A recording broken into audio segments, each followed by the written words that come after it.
Good evening, everyone, and welcome to our broadcast of Utica Chieftain football on Shelby TV. Alongside my broadcast partner, Tim Meyer, I'm Stephen McDonald, coming to you live this evening from Swinehart Field for our game between the Utica Chieftains and the Mott Marauders. Now, the Chieftains come in 3-3, as well as the Marauders also 3-3, but the Chieftains 3-1 in MAC White play, while Mott 2-2. And Tim, why don't you tell us a little bit about this Mott team? Well, they've got a couple of real explosive players on offense. You're going to watch quarterback Josiah Sims, and then you're going to want to look at Gilbert Christian as a wide receiver, Tommy Harris, and don't forget Caleb Liggins at running back, number 35. He's going to be tough all night. The defense is fast. The problem is that the guys are going both ways, and they could tire out at the end. But as long as they run their offense and keep it possession, they will be okay. They should be all right. They run a spread offense. It's going to be exciting. Well, again, the Chieftains come into play tonight 3-3 on the year, 3-1 in MAC White play. They picked up a win a week ago on the road against the Ford Falcons, 34-8, the final in that, as we take a look at a few highlights from that game. And Tim, the offense got back on track last week against the Falcons, putting up those 34 points. A couple of big plays both in the pass game and in the run. They finished with 3 rushing touchdowns on the night. They've also won 3 out of their last 4 games overall on the year, but tonight against the Marauders, a little bit of a different story as Mott comes in 9-5 all time against the Chieftains and winners of 3 in a row. But here on homecoming, it's the final night for these seniors here from Swinehart Field. Anything can happen. Get your final thoughts here. Well, Coach Tom Millinoff is a very veteran coach. He's been around a while, and he is I want to say probably one of the more experienced coaches in the league, and he'll have his team ready to play tonight, so rest assured about that. Well, it's the Chieftains and the Marauders in a MAC White battle, the last MAC White game for the Chieftains here in 2021. Kickoff is next. What rhymes with great? Participate. Where does greatness start? Here, in the classroom. On the diamond. In the pool. On the field. Where will your greatness take you? To better grades. To more friends. Yeah! Be great. Participate!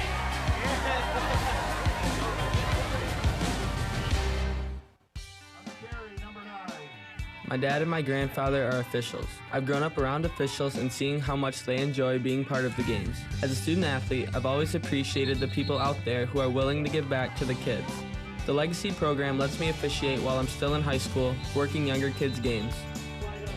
Officiating gives me a better understanding of the game. I get to make some pretty good money for a high school kid, and I even get to spend some quality time with my dad. There's help wanted. Just whistle.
Welcome back into Swinehart Field on a Friday night here in Utica, Michigan.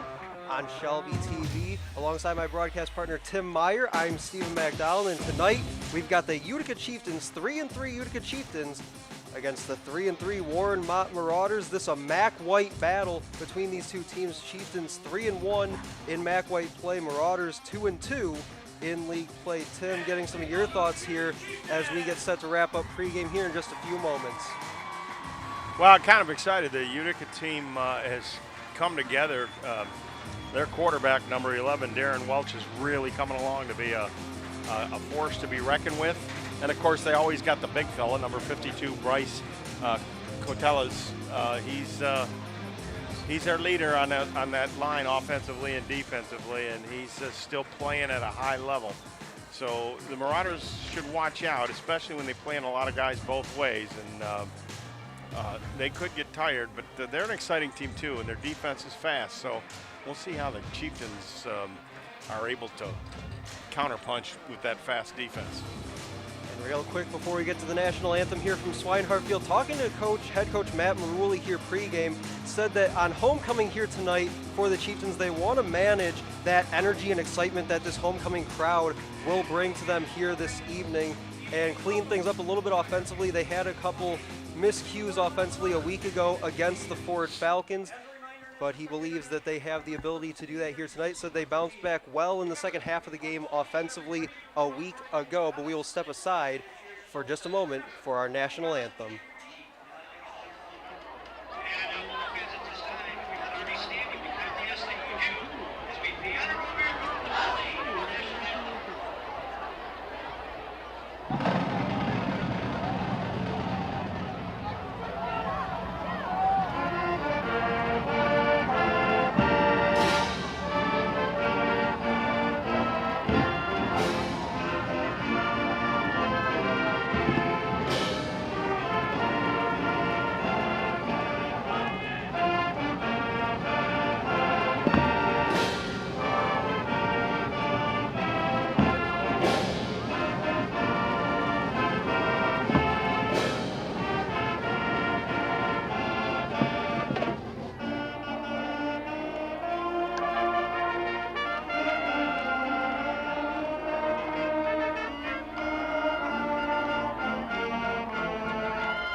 Tim, what a special game we have on our hands here this evening. Utica Chieftains, Warren Mott Marauders. If you're just joining us on Shelby TV, homecoming weekend for the Chieftains. It's also the seniors' final game here from Swinehart Field, and not just for the football team, it goes for the dance team, cheer team, the marching band as well, just everybody involved here in Chieftain Nation, even the students as well, the tribe on hand. And I was really impressed prior to the game how quickly the students filed in here at Swinehart Field. Actually got in a few minutes before the gates opened. Not sure how that happened, but they actually had to be asked to leave the stadium for a few minutes. And that's just really the energy that's been brought to this field here tonight. Well, that's true. You know, the seniors, it's a special night for them. They want to go out winners. And then everybody else will follow suit. They will all feel like winners when they go out, and from the band to the dance team to the cheerleaders to the student body.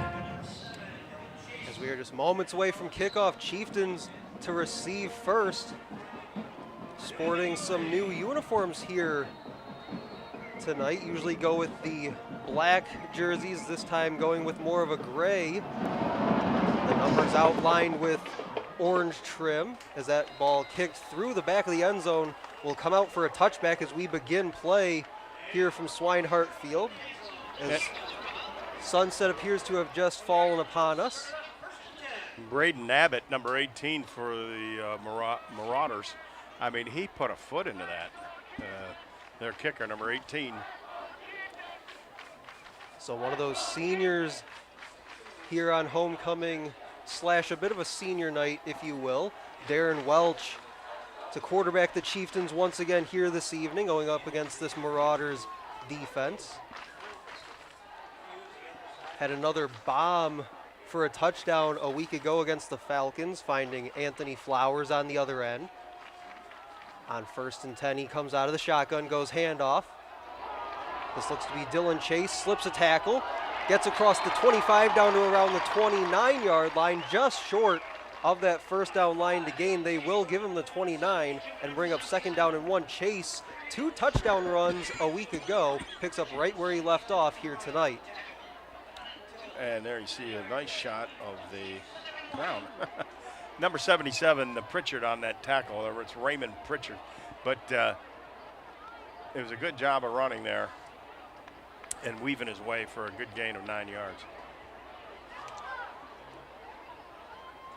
On 2nd down and 1, ball at the 29-yard line. Welch brings a man quickly in motion. They'll go handoff. Slips by a tackle. This looks to be Azar dragging his man for the first down. And they will give him the first down and more around the 33-yard line.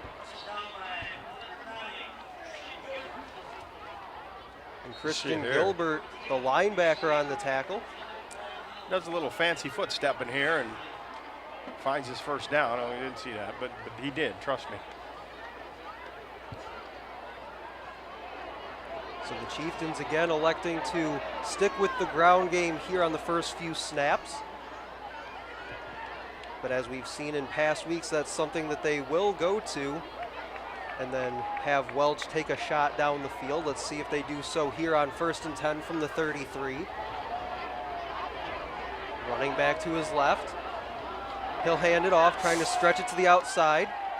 Cuts it up, hit around the 40, and finally driven out there. It's number 14, Jason Azar, and he does a good job of picking up good yardage. But the Utica offensive line seemingly is having its way right now with that defensive line of the Warren Mott Marauders.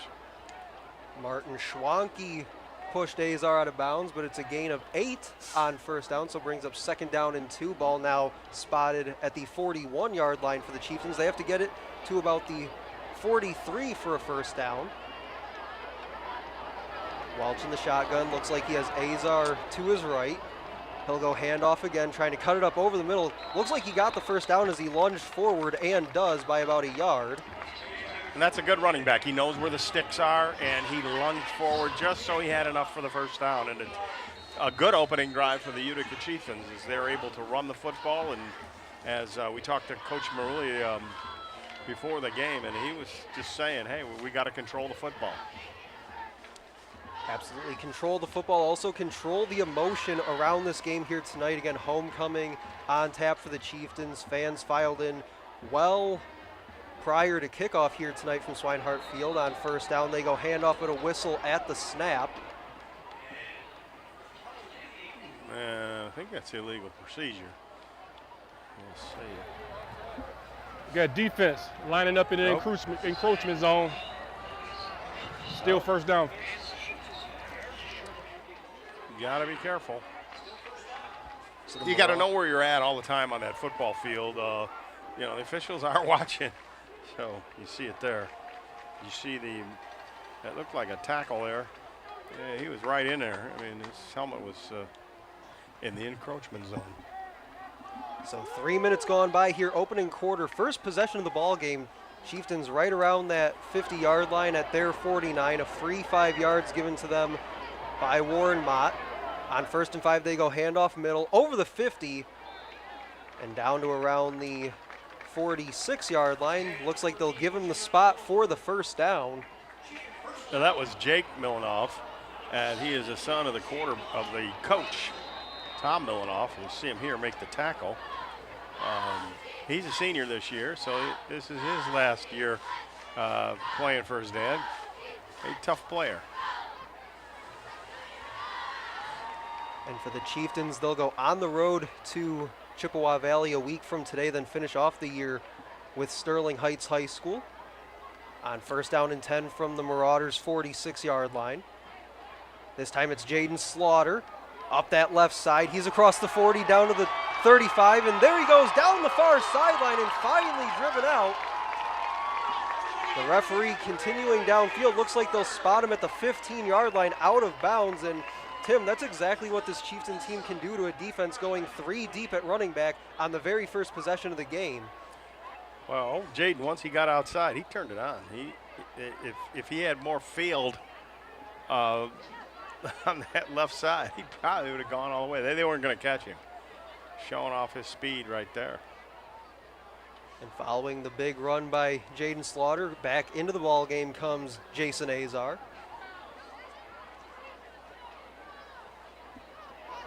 On 1st and 10 from the 15, Chieftains on the move. First possession of the game. Go handoff to Azar, cuts it back up the middle, around the 10-yard line as he keeps his feet moving, and they will mark him around that 11-yard line. And Jason Azar did a good job of making a cut. And it probably got him an extra 2 or 3 yards. You can see it here. Right here, he makes a cut back to the middle. That probably got him that extra yardage. So the Chieftains all the way down to the Marauders' 11-yard line. Haven't attempted a pass on this opening possession yet with 7:30 to go in the first quarter of play. 2nd down and 6. As they go handoff once again. Azar this time nowhere to go, still on his feet, but he's going to be brought down well in the backfield on that run. And you can't do that against his defense. Nathan Apostle was the guy that tackled him, number 55. You can only do that so much. This is a fast defense, and they recover fast. See, he thinks he's got a little bit of room there and outrun somebody. No. He almost was knocked down by number 14, Nick Stemphiak. Well, they call it a loss of 2 on 2nd and 6, brings up 3rd down and 8. Ball now spotted at the 13-yard line. So we might see the first pass of our game from senior quarterback Darren Welch. He's got to go down to the 6 for a first down. He'll go underneath for Azar out of the backfield. Looks like he got the first down, stays in bounds, and that's a touchdown for the Chieftains.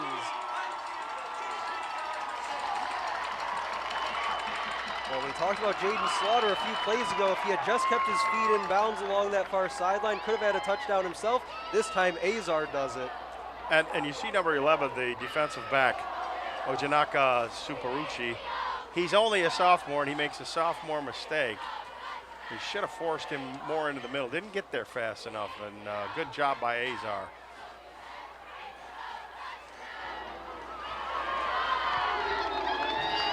Extra points up and good, which brings our score, the Utica Chieftains 7 and the Warren Mott Marauders 0, but they will have their first possession of the ballgame coming up in just a moment with 6:25 to go here in the first. He doesn't get there fast enough, and then he misses a tackle, but that's a sophomore making a mistake. And Azar took advantage of it, and the senior was able to get by him and in for the touchdown. And it's always good to have that early lead in high school football, but also we only have 6 minutes and 25 seconds left to go in the first quarter. The Chieftain offense did exactly what Coach Maruli wanted, and that was to possess the football for a long period of time. Well, they had 3 touchdowns a week ago, 2 by Dylan Chase, 1 by Jason Azar, and now they have a receiving touchdown here to start our game tonight. Set to kick off for the Chieftains, another senior, Jack Mahoney. You got deep Gilbert Christian. He pooches it.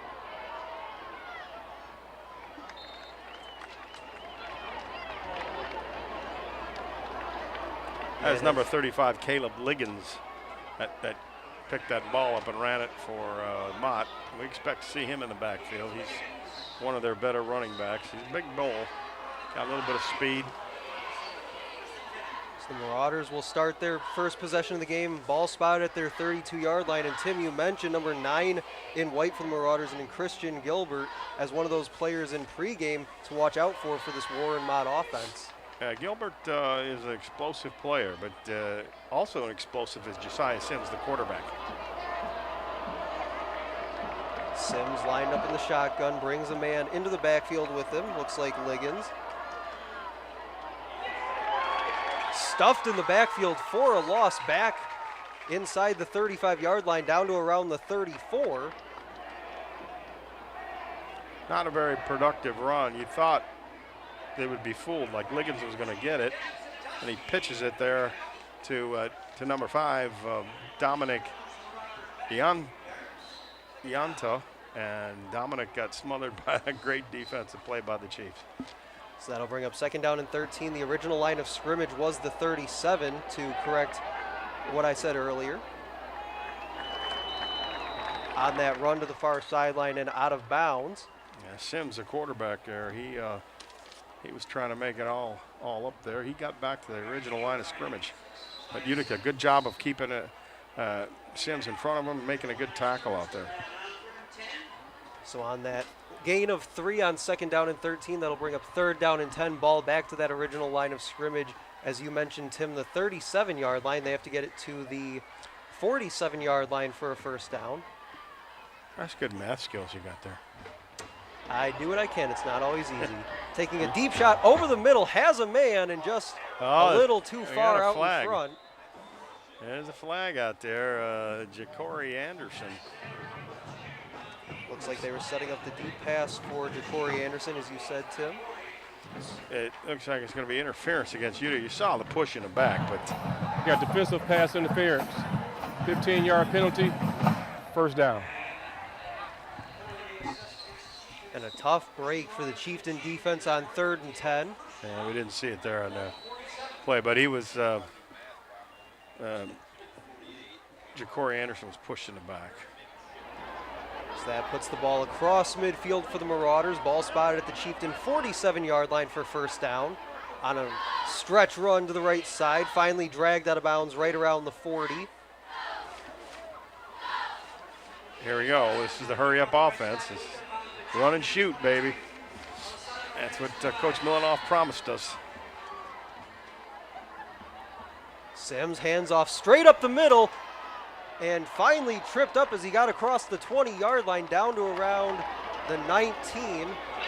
They'll spot him at the 18 as he fell forward, and again, Tim, they'll go quickly. Sims the quarterback, looks like Liggins the running back. Here comes This time Sims. they'll pull it back. Rusher nearly got there for the Chieftains, still trying to get down the sideline. A penalty flag comes out there's as a holding Sims. on that side, that left side. One of the Marauder players had his arm extended. He's grabbing a Chieftain. It's going to come back. Watch it here. Sims shows his athletic ability. They have holding on the offense. 10-yard penalty, still 1st down. Well, on the run, Sims got to around the 11-yard line, but of course the holding penalty negates that. And they go from the spot of the foul, so it's going to be 2nd down and or 1st down and 14 rather. Ball now spotted at the 22-yard line. Approaching 4.5 minutes to play here in the opening quarter. Chieftains up 7-0. Marauders with their first possession of our contest. They go handoff again. Liggins up the middle. He's tripped up in the hole and brought down quickly. Looks like they'll give him a gain of 1 on 2nd down. Excuse me, on 1st down. Yeah, that was Gavin Siptowski. You see him here. Just got him by the shoestrings and pulled it. And so it's 2nd down, Marauders. 2nd down and 10. Fell forward for a few yards as we approach 4 minutes to go. Throw it toward the end zone. Another pass interference. Broken up, but a flag comes in the back of the end zone. That pass was intended for Christian Gilbert. And I would have liked to see Defensive pass interference. Half the distance to the goal. That's Tommy Boyd, the junior defensive back for the 2nd down. Chieftains in coverage. Sims need to put a little bit more air under that football, but it's 2nd down. How he's going to run it. Left side, cuts it up around the 5, and he's brought down there by a couple Chieftain defenders. Yeah, he's crushed there. And Chieftains played that really well. So both teams on their opening possession taking a lot of time off the clock here in this first quarter. Inside 4 minutes to play in the opening quarter from Swinehart Field. On homecoming weekend for the Utica Chieftains. Also the final home game from Swinehart Field for the seniors here tonight.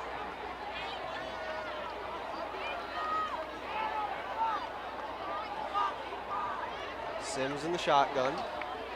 Has Liggins to his left. They'll go pass. Gets flushed out of the pocket. Throws, end zone, and hits the ground, incomplete.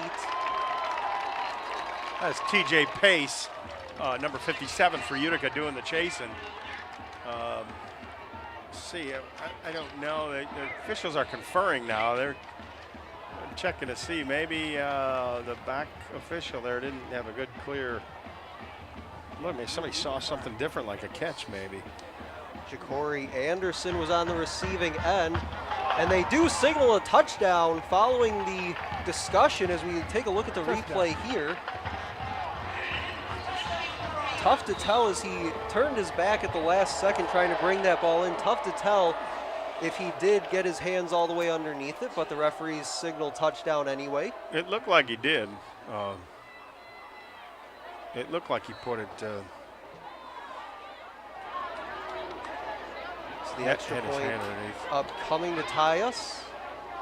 It is up and good, so we are in fact tied 7-all with 3:23 to go here in the first quarter. Chieftains in a moment will have their second possession of the game as they marched it all the way down deep into Marauder territory before finally making their first pass attempt of the night, which led to a Jason Azar touchdown. There you see it, and it looks like he caught it.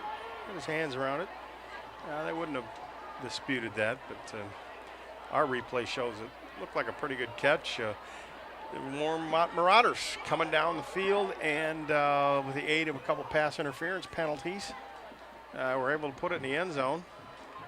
Some good running there by Liggins and good quarterbacking by Josiah Sims as he guided his team down there and got the touchdown pass to Anderson. Chieftains come into play 3-3 on the year, 3-1 in MAC White play. Marauders 3-3 as well, but 2-2 in MAC White play. Kickoff into the end zone. Oh, you can't run that out. And that will be blown dead in the end zone. Dylan Chase thought, I want to try a 102-yard kickoff return. Not in high school, folks. Once it goes into the end zone, that's it. That's all she wrote.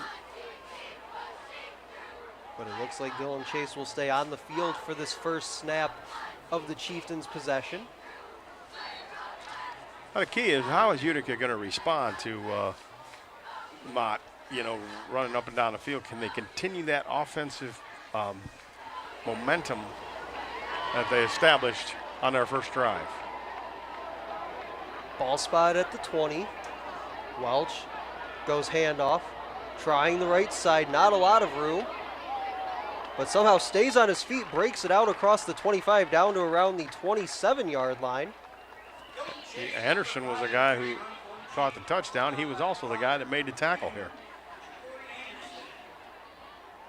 How does he get through that tackle? Tough running.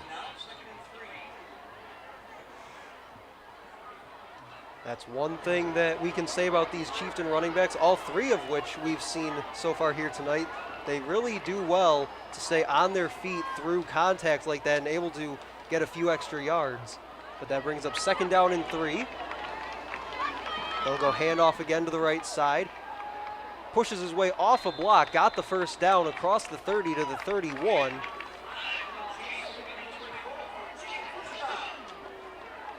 Yeah, that was Dylan Chase on that run, and he got the first down, but he got smacked a little bit. He got on the grass of Caleb Barlow, number 60, the big defensive lineman for the Marauders. Jimmy Vigas, longtime Utica athletic director, football coach, and Welch brings a man in motion, looks to pass, but a flag comes out right at the snap. And he had breaking free was a tight end, number 42, Gavin.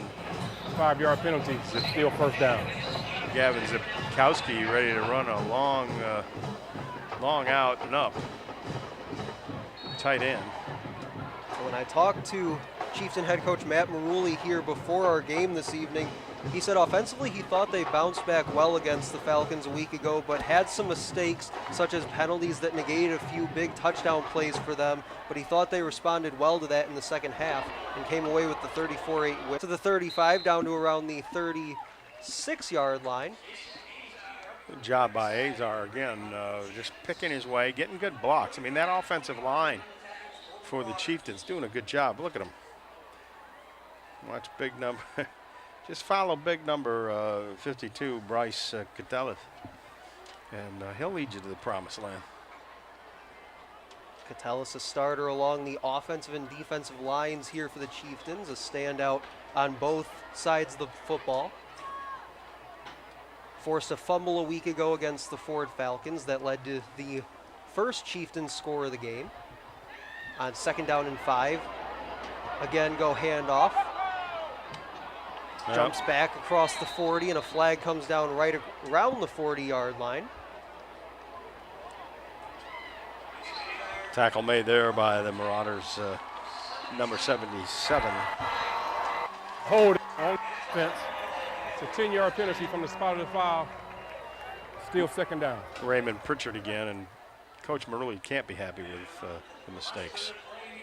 Inside a minute to play here, opening quarter from Swinehart Field, all tied at 7, Utica Chieftains and Warren Mott Marauders. And you're right, Tim, I just got done saying head coach Matt Marulli not too happy with some of the mistakes. The penalties that they had a week ago took some touchdowns off the board for them. They were able to battle through it, though. That's something he liked about the offense in that game. But again, just right there, you're seeing negated a nice run there by Jason Azar. Brings up 2nd down and 12, clock running here in the first quarter.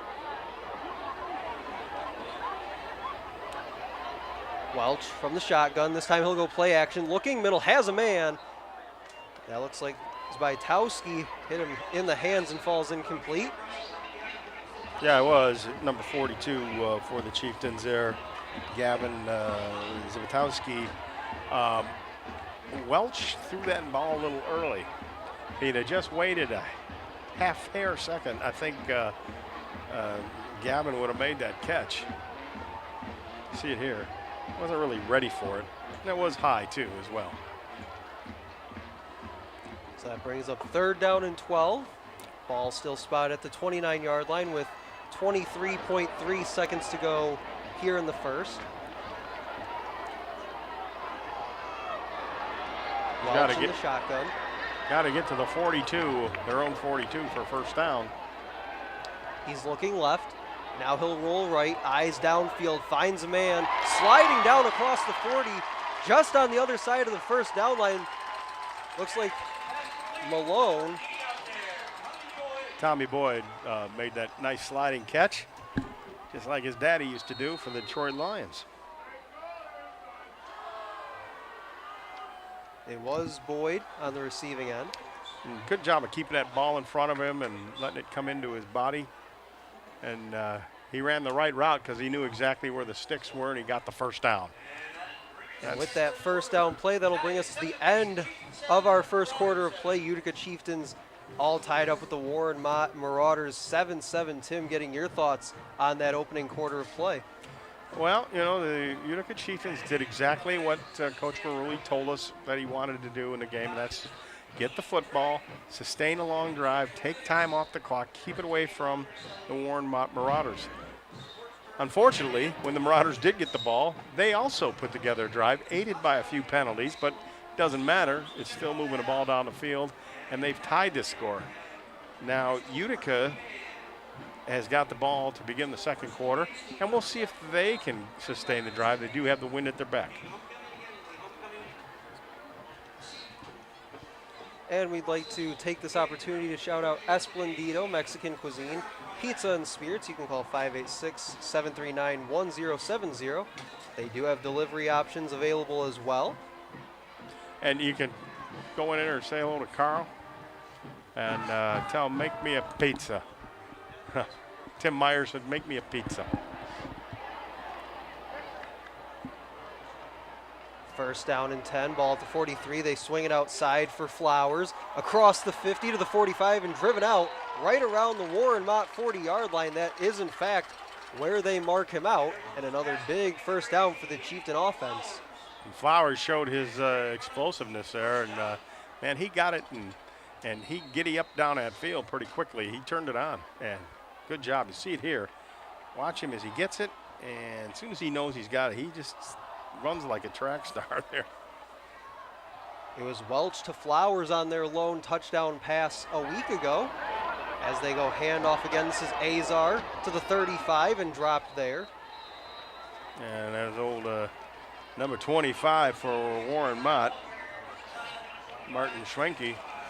And he was holding on for dear life so his mates could help him out. Gain of 6 on the run brings up second down and 4. Ball spot at the 34-yard line. They go handoff again. Azar cuts it back to the left, tripped up, but he's going to get right around that first down line. Looks like he's a yard past it. So that should give him the 29-yard line. James Broders, number 26, Browders, I'm sorry. Number 26 just grabbed low and held on, and his mates came there and helped him complete the tackle. But it's first down.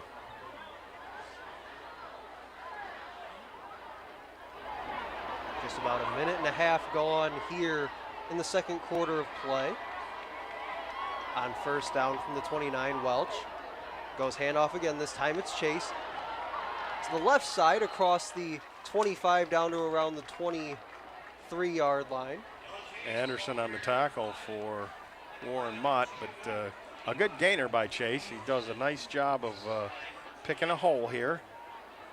And he sees it, and he try to split those two guys. It's Schwenke and Anderson, but couldn't do it. Second down and 5, ball spotted at the 24-yard line. Chieftains again on the move.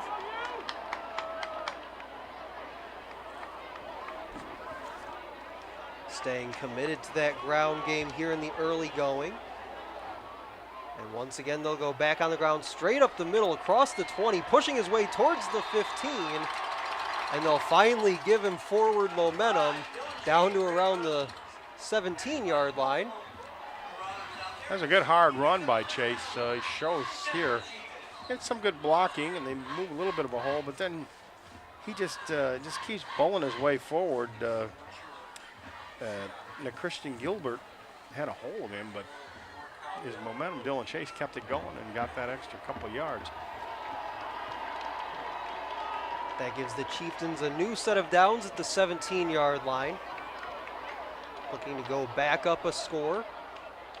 To the left side, Chase stays on his feet, inbounds, and finally driven out.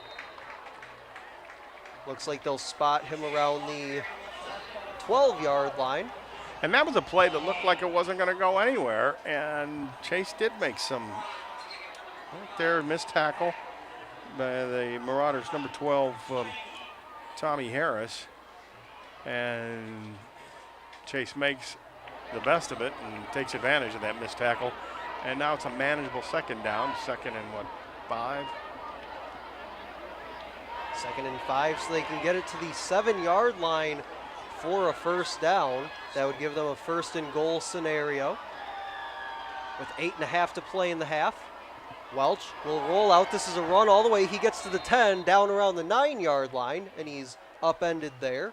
Good play there by number 7, Jake Milanoff.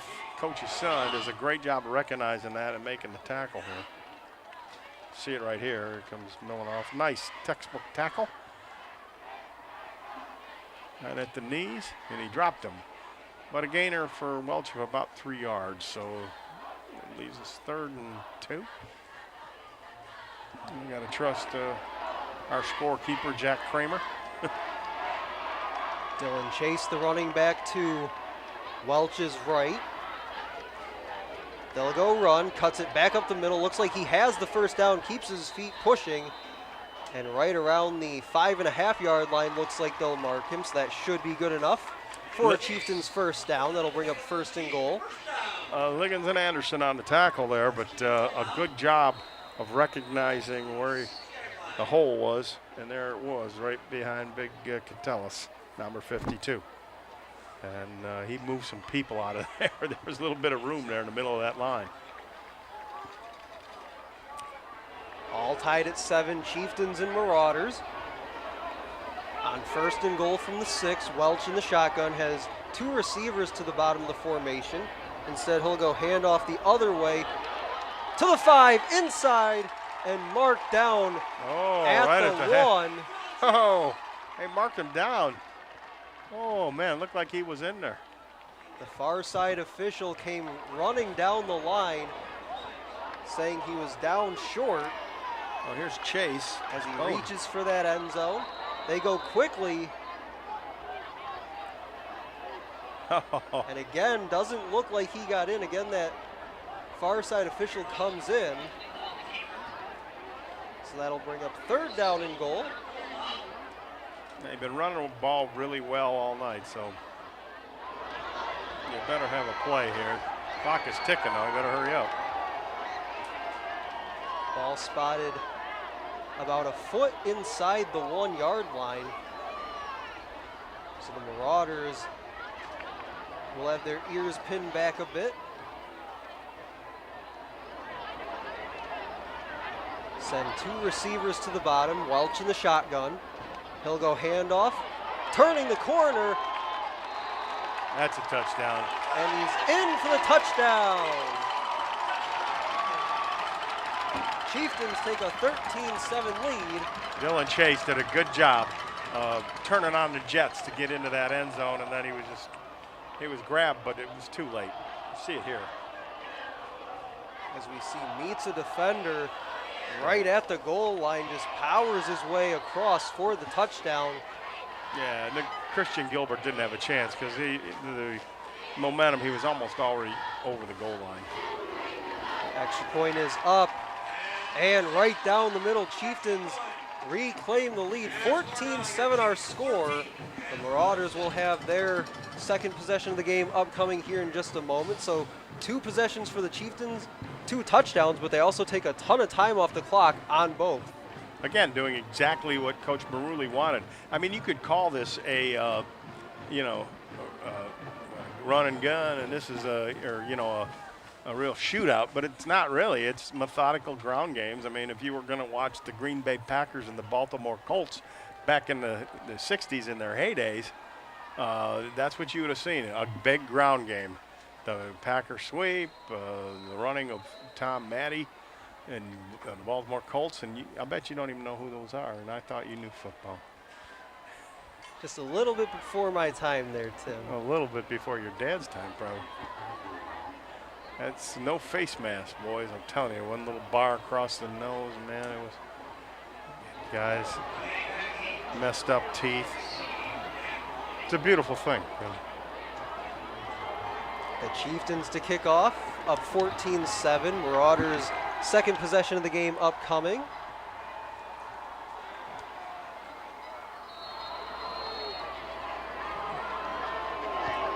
Mahoney with the drive. Back inside the 5. That ball should be live, but they'll blow it dead in the end zone. Maybe they said that Anderson there, his hands never touched it, but I thought he did. Yeah, anyway, they're going to get it out on the 20. Now we'll see if the Utica Chieftains defense can stop the Marauder offense. No, he never did touch it. So referee says he did not touch it. And our replay shows that. Good kick, though. Getting it all the way deep there. So with 5:53 to go first half, Marauders down 7. But just their 2nd possession of the game. They still have all 3 timeouts to work with, as does Utica. Checking the play from the sideline. Sims will roll left. This looks like a designed run. Oh, he got good blocking. All the way to the sideline and out of bounds, but looks like he stepped out just shy of the 1st down line to gain. Yeah, Utica's got to do a better job of not letting him get outside, and that's on the defensive ends. And Utica showing blitz. Here they come. Swing it out to the short side. Chieftains in pursuit, made a man miss. Looks like he got the first down and more, tackled forward by the Chieftains defense. There's Michael Green, number 4, and he shows a little bit of speed and gets the first down for the Marauders. Here we go. Run and shoot. 3 receivers to the top. They look that way. Now it's pulled down by Sims. Shakes off a tackle. And then finally wrapped up in the backfield for a short loss. Yeah, I think that was Flowers that came up there. Yeah, it was. Flowers came up there, played that really well, and closed quickly. And Sims, nowhere to go, baby. Yeah, good job by Flowers there for Utica. Loss of 1 brings up 2nd and 11. Again, the Marauders will check the sideline for the play with 5 minutes to go first half. Ball at the 33. Looking. Green completes again. It, turns it upfield, makes a man miss. And there he goes across the 50 and finally thrown down at the 45-yard line, but a big gain for the Marauders. Looked like Sims on the, that was Green, but he showed some moves. Here's the big fullback. Up the middle they go across the 40, down around the 37-yard line. Had to reach the 35 for a first down. As they go quickly again. But we have a whistle and a timeout called. Head coach Matt Maruli wants to bail out his defense a bit here with 4.5 to go. That's their first timeout of the half. Following the timeout, it'll be 2nd down and 2 for Warren Mott. And Warren Mott, you know, look, their defense gave up a touchdown, and they're coming right back. They're not. Let's take a look here. You'll see the Marauders. This is a nice play to Green, and look at him. Boom, takes off. Catellus wasn't going to get him. And, you know, he gets arm tackled there by the Chieftains, number 22, Alessandro Van Simenes. And then Liggins on the run up the middle. 2nd down and 2 following the timeout. Utica with 2 timeouts remaining. Marauders with all 3 of theirs. As they look to tie us back up this time, would be 14 all. Sims in the shotgun. He'll go handoff Liggins. Oh, no. And he is absolutely stacked up and driven back. We'll see where they give him forward progress. He was taken down all the way back at the original line of scrimmage, but that's not where they'll mark him. They'll call it a loss of 2, brings up 3rd down and 4. Gavin Zibitowski leading the way there. And you see also big number 68, Jacob Bush, in on that tackle. And yeah, Liggins wasn't going to go anywhere once Big Jake got it. So on 3rd and 4, Chieftains have a chance to get off the field defensively, bring a man in motion. Sims fumbled the snap, it's still loose. And finally he'll just sit on it all the way back behind the original line of scrimmage around the 48-yard line. So a big, fortunate play for the Chieftain defense there on 3rd down and 4. Now it's 4th and 12, and it looks like they're going to go for this. This is the most helpless feeling sometimes. You know, you just can't get the handle of it, but they're going to go for it. Or maybe they'll quick punt it, who knows. On 4th and 12, ball at the 47. Trying to draw them offside.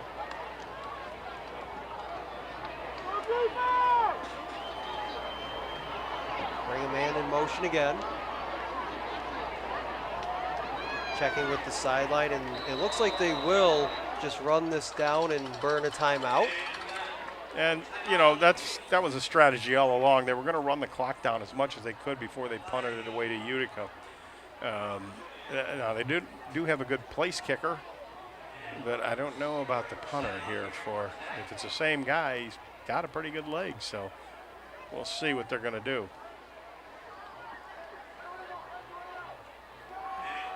Chieftains will get the ball back inside. 3 minutes to play here in the first half, a 14-7 lead, and still 2 timeouts remaining.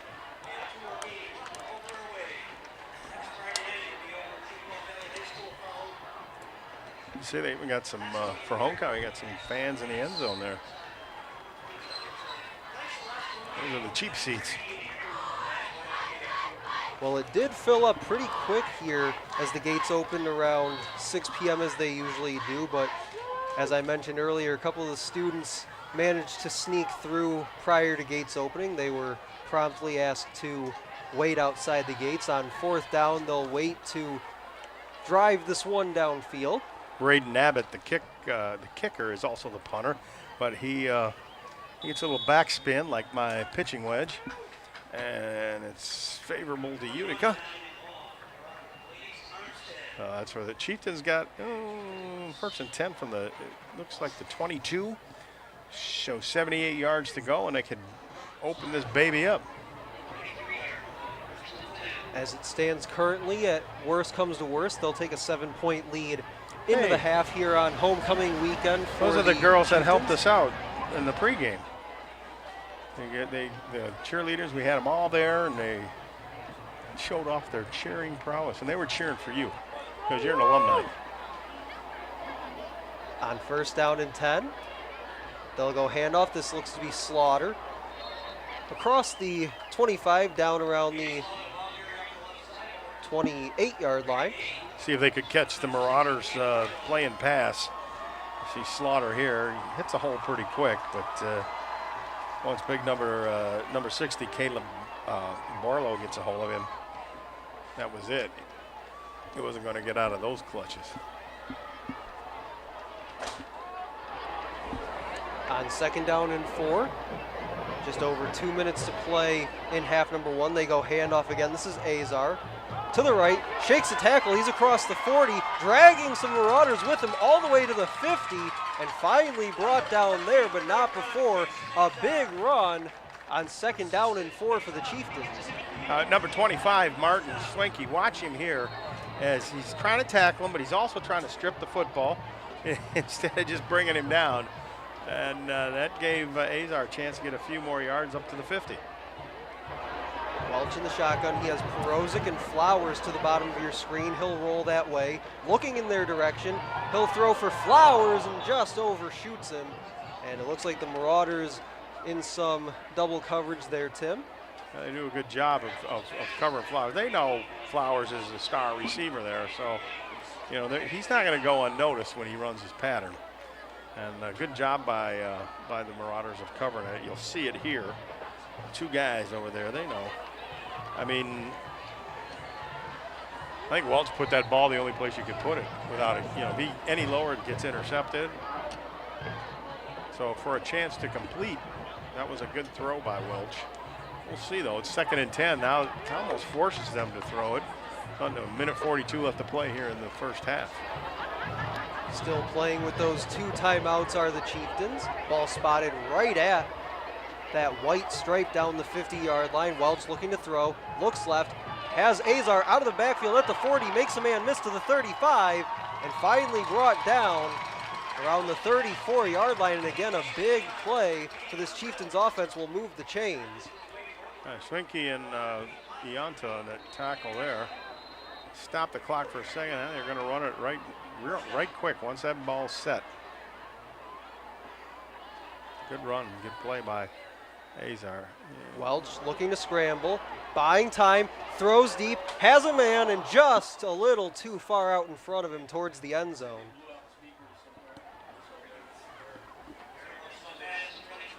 Welch did well to extend that play with his feet, kept his eyes downfield all the way.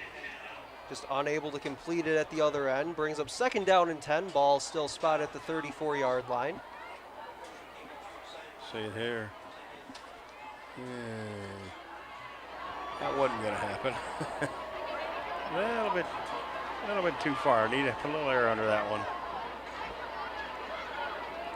Chieftains with the 14-7 lead on homecoming here this weekend for Utica.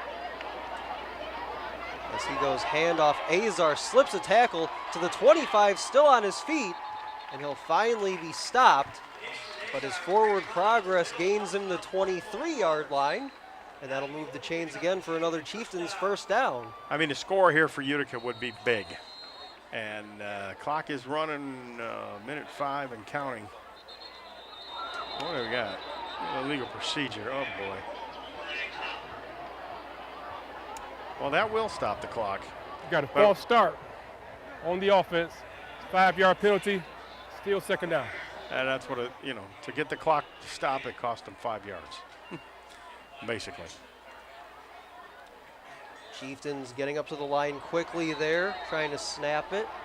Not electing to use one of their timeouts as we enter a minute to play here in the first half from Swinehart Field. Utica's got 2 timeouts. Welch looking, splits through the hands of his receiver and falls incomplete.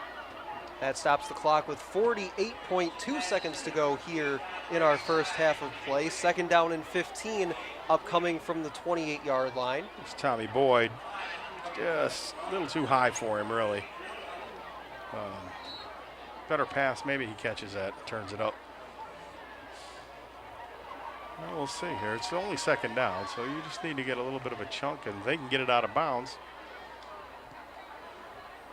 I'd like to see him try to run that sweep again. And close to the out-of-bounds marker, and they can get out of bounds. I wouldn't be surprised if they did go to a run play here. Instead, they send Azar out of the backfield. Welch looking in the direction of Azar. Had a receiver down there near the goal line, and it falls incomplete. That's Tommy Boyd again. Good coverage back there by the Marauders. Wasn't all that bad of a throw. You see it just a little bit far, but I mean, the coverage is there.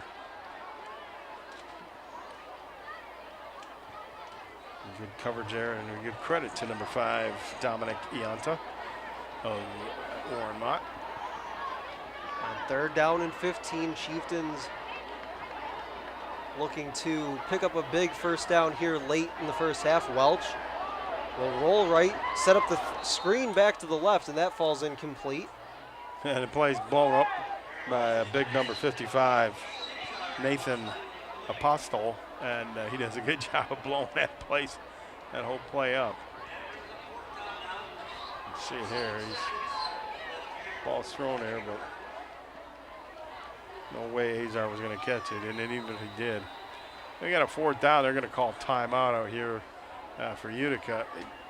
They do have a little bit of a wind at their back. I don't know how strong the leg of Jack Mahoney is. He is a senior kicker. I don't know if they want to try it or not, but as you can see, just a bit of a breeze at his back. And I I'm looking for Jack down there.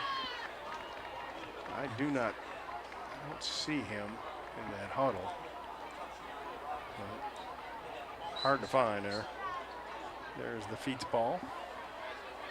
We hope you're enjoying our broadcast here at Shelby TV. We enjoy bringing it to you. It's a lot of fun to be out here. And I have to tell you, homecoming, man, a lot of energy with the student body here at Utica. It's great. I love to see it. Better than staying home and playing computer games like you used to do, remember? We didn't have computers when I was a kid. On 4th and 15, ball at the 28-yard line out of the timeout for the Utica Chieftains. Welch takes the snap, looking. He's going to try end zone. Has a man there. It's Flowers in the end zone, broken up at the last minute. And he wants a flag, but I think it's pretty good coverage by Anderson. Ja'Cory Anderson did a good job coverage on that play, but Flowers had a chance. So the Marauders will take over on downs with 30.3 seconds to go here in the first half on Shelby TV. Alongside my broadcast partner Tim Meyer, I'm Stephen McDonald.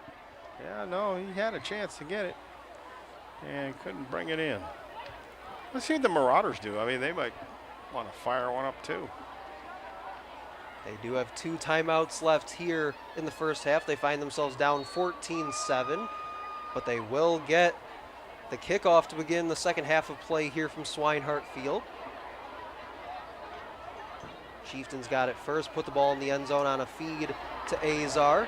Swing it out wide, and nice met right play there and driven back into the backfield. The Chieftains were ready for that. That was in number 26 there, or 22, excuse me. Alessandro Van Simenez making a nice read and a nice tackle. The Marauders, I believe, called timeout. So you see it here. Look at this play by Alessandro. He just boom, boom, read it and. Marauders do use their second timeout of the half. They have one remaining, as does Utica, with 22.6 seconds to play here in the first half. That'll be interesting. Maybe they will go for a long pass. I mean, Sims certainly has the arm to do it. And we know number 4, Green, is an explosive player, and he's out there. So if you can get him the ball in space, man, watch out. And they're both out there. Ianta and Green on the bottom of your screen. You can't see it right now, but they are Sims right. On 2nd and 12, Sims rolling, buying time, throws deep, Got has Green. a man, and Green steps out of bounds, looked up at the clock for a moment, and got out. That He was a will good pick up job. the first down as well. Good job by Green. Now, they don't have to hustle, so the clock's not going to start. At least it shouldn't start. They got some time. Sims a good job of getting rid of that ball, scrambling and getting rid of it. And Green, even better job of realizing to get out of bounds. 14.4 seconds to go. Sims looking left. Has his man caught for the first down. Shakes a tackle. And Christian Gilbert got the first down and more inside the 45-yard line down to the 44 with 6.3 seconds to go. Stephen Paquette, one of the seniors for this Chieftains team, making the tackle. And Mott's going to call a timeout with 6.3 seconds. So we may see a little bit of some Hail Mary action here into the end zone. They do have big, tall receivers. Number 9, Christian Gilbert, Ja'Cory Anderson, and the littlest guy is Michael Green, but he's the fastest guy. See the Utica cheerleaders. We have some cheerleaders down there, maybe some alumni. Let's take a look at how the Marauders got here. This is a good play here by Josiah. He gets it. Green, better job to get out of bounds and be aware. That's a nice throw to number 9, Gilbert Christian. And he's a tall guy. And let's see, they're all on the top of your screen on the left side. Trips left. Sims looking, buying time. He'll throw deep. This is short of the end zone, and that falls incomplete. And that will do it for our first half of play. Chieftains head to the locker room up 14-7 here on homecoming weekend for the Utica Chieftains. The Marauders will receive the kick to begin our second half of play here from Swinehart Field. Tim, as we get ready to send it to the half, the Chieftain marching band and dance team getting set to perform as they always do. Get your thoughts on that first half of play. Well, the first half of play, offensively, Utica did exactly what they wanted, except for that last drive, and they should have scored on that last drive. They were down in the red zone, or close to it. They should have punched that ball in and had a 2-score lead, but they didn't.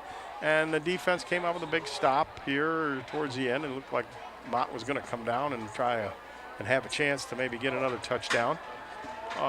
But it's going to be the same in the second half, although the factor is a lot more people are playing both ways for Mott, and will they get tired? Well, for my broadcast partner, Tim Meyer, I'm Stephen McDonald on Shelby TV. 14-7 your score at the half, and we'll see you in just a moment.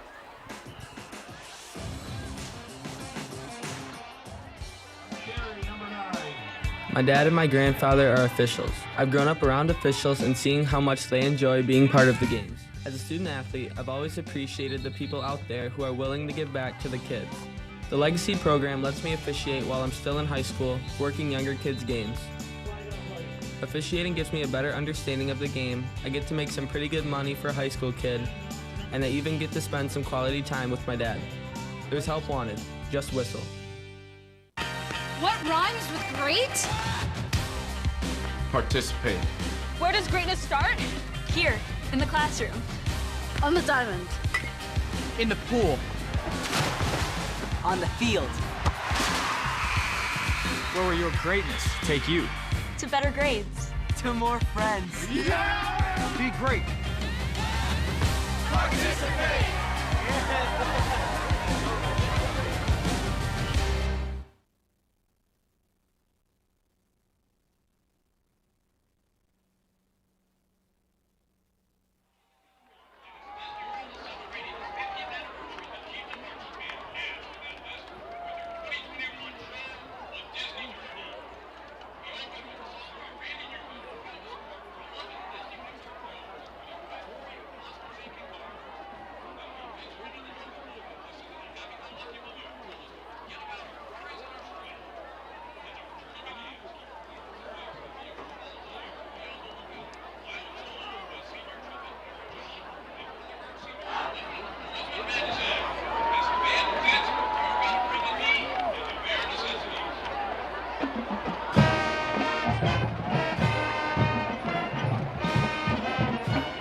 Welcome back to Swinehart Field on Shelby TV alongside my broadcast partner for the evening, Tim Meyer. I'm Stephen McDonald.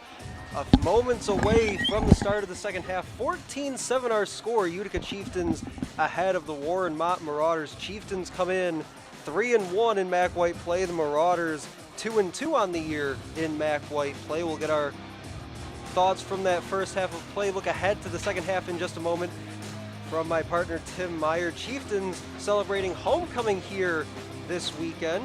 Also the final game for the Chieftains seniors as we take a look at some highlights from that first half of play, Tim. This is Slaughter here, and he was had a big run there in the first half, and then this is the touchdown to Mazar.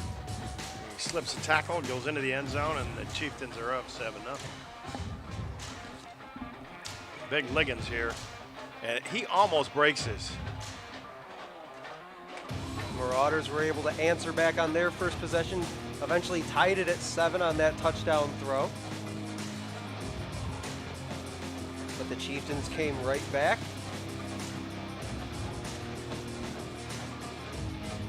Finding Anthony Flowers, one of the favorite connections with Darren Welch. And Welch on a keeper, and then gives it to Azar. Nice cut there.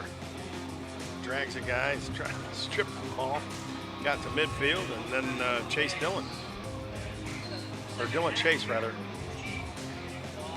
Into the end zone. Good head of steam, good speed going in, and here we are. 14-7, and the Marauders will get the football to start the second half, I believe. Yes, they are.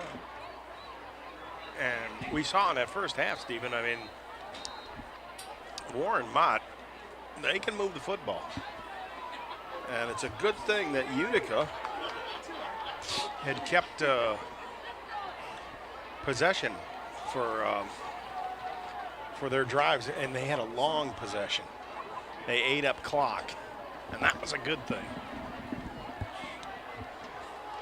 Oh, there we go. Jack Mahoney to kick off for the Chieftains to begin our second half here from Swinehart Field. 14-7 our score. Corey Anderson and number 9, Gilbert Christian. Sorry, Christian Gilbert are deep for the Marauders. Squibb this kick across the 30, fielded by the Marauders. This is Green, and Green is stuffed at the 30-yard line by the Chieftains. Great job by the Utica special teams there in pursuit. Number 24, Michael Barua. Or the solid stick, watch it here. Goes a solid stick and a great textbook tackle by Michael. So on the first possession of our second half, Marauders will have it 1st and 10 ball at the 31-yard line. Sims will set up in the shotgun as 2 receivers split out to each side of the formation, running back to his right. Look out. He'll go play action, roll to his right, has a man there, right around the first down line, and the flag comes in from deep in the secondary. And I think we can take a guess at what this will be. Maruli is on the sidelines. Coach Maruli's on the sidelines. All right, you got pass interference on the defense. It's a 15-yard penalty, first down. He's claiming the ball was tipped, and it shouldn't be pass interference. Let's see. I didn't see it tip. Well, following the penalty, the ball now spotted at the 46-yard line for Warren Mott. That has been Mott's offense. Is a big part of it is pass interference penalties. Over 45 yards on pass interference penalty. Green the motion man, they go play action, looking. And Picked off inside the 35-yard line. Looks like Alessandro Van Samays with the interception in coverage. And the Chieftains will take over around their 30-yard line, just 17 seconds in to the third quarter here from Swinehart Field. Yeah, that ball was underthrown, and Alessandro did a great job of coverage on that play and reading the quarterback. And, you know, you got to put some air under it. You got these receivers that can fly. Let it wing. Van Samay is one of the seniors here for this Utica Chieftain team. Gives his team 1st and 10 from their 30. Welch in the shotgun. They'll go handoff middle. Matt right there in the hole at the line of scrimmage, but able to drag his way forward for a couple. That's the Slaughter, number 20. So he hit that hole pretty quick, but good tackle there by number 55, Nathan Apostle. And you got a little help from Martin Schwenke. Gain of 4 on the run by Slaughter brings up 2nd down and 6. Ball spotted at the 34-yard line. They can get it down to the 40 for a 1st down. Just about a minute gone by here in the 3rd quarter.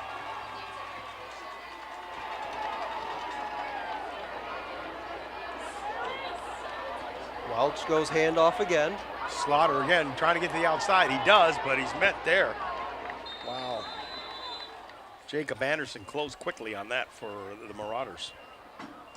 Not a ton of running room for the running back Slaughter. Gain of about 2 on the run. Gives them the 36-yard line. Still have to get the 40 for the 1st down.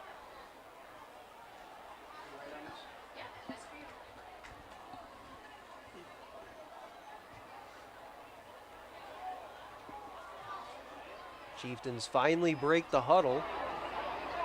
Come to the line, 3rd down and 4. Couple receivers to the top of the formation. Bring a man. Van Samay in motion. They'll go handoff again. This is Dylan Chase trying to get to the left side and does. Got the 1st down and falls forward for an extra yard after the 1st down. That'll move the chains around the 42-yard line. Chase looks to be slow getting up, but finally makes his way back upright. Number 11, Ojinaka Suparuchi with the tackle there. He was beat on that touchdown. We have unsportsmanlike conduct on the defense. Oh, that's 15 yards will be added to the end of the run. 1st down. These kids got to start playing nice. Not sure where it was. Oh, there it is. So following the 1st down run by Dylan Chase, tack 15 more yards onto the end of that, so the ball will be moved into Marauders territory at their 44-yard line. It'll be 1st and 10 there for the Chieftains. A player down for the Chieftains makes his way back up. So he will need some assistance making his way to the sideline. We'll check on It's like who that is. Dylan Chase. Yeah, looks like he's walking gingerly on that right leg, and boy, hope that's not a knee. He was hit pretty good there by Ojinaka Suparuchi. See what they put some ice on, see what they come up with. Chieftains come to the line. 1st and 10, just inside 10 minutes to play here in the 3rd. Welch in the shotgun, he'll go handoff. Looking to get vertical across the 40. Racing out to about the 35. Looks like he got right around that 35-yard line, about a yard short of the line to gain. Oh, I don't know, they're gonna measure this or they're gonna, no, they're gonna call it a 1st down. The far side official gave him the 35, but the official closer to us here by the Chieftains sideline went a yard further and marked him for the 1st down. So the ball is spotted at the Marauders 34-yard line, and that's good enough for a Chieftain 1st down. Stempnick, number 14, with a tackle.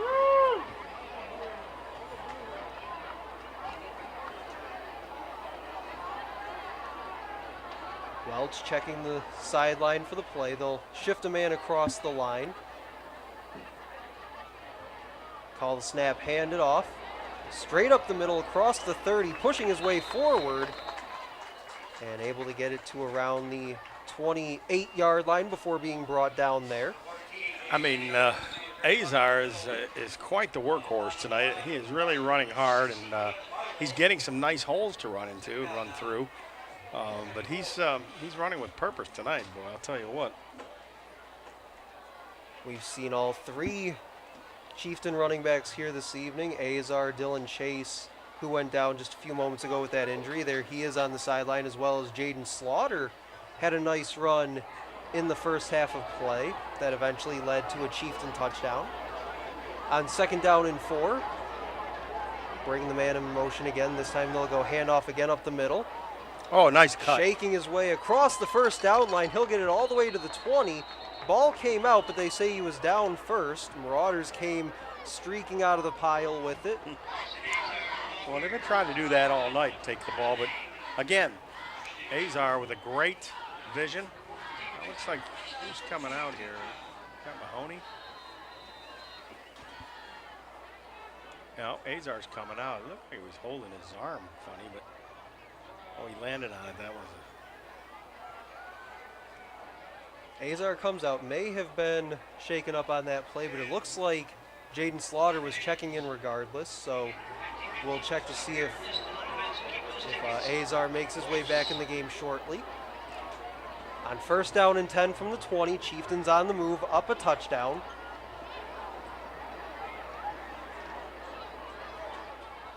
They'll go handoff to Slaughter. He looks to stretch it, and the Marauders defense right there to meet him at the 20-yard line. Not a lot doing on 1st down. Caleb Barlow, big number 60, got and closed that hole rather quickly on him. You'll see Caleb here. Jim Graham Slaughter, and he wasn't going to let him go. They got to throw him down too.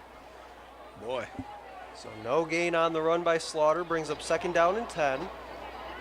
Just about 7 minutes to go here in the 3rd quarter. Chieftains' first possession of this 2nd half following the interception by Alessandro Van Samays on the opening possession of our 2nd half of play here from Swinehart Field. Handoff goes to Slaughter again, stacked up at the line of scrimmage and driven back. They'll give him forward progress for about a yard there on 2nd down. Yeah, big number 72, Gravon Minchiner. A little bit excited there. They do spot Slaughter a yard, so brings up 3rd down and 9. Look at Minchner. He just was waiting for him. He knew he was going to eat him up, and look, he just. Yeah, you want to look good on films, you know. He did there for sure. Chieftains break the huddle. They'll send one man to the top of the formation.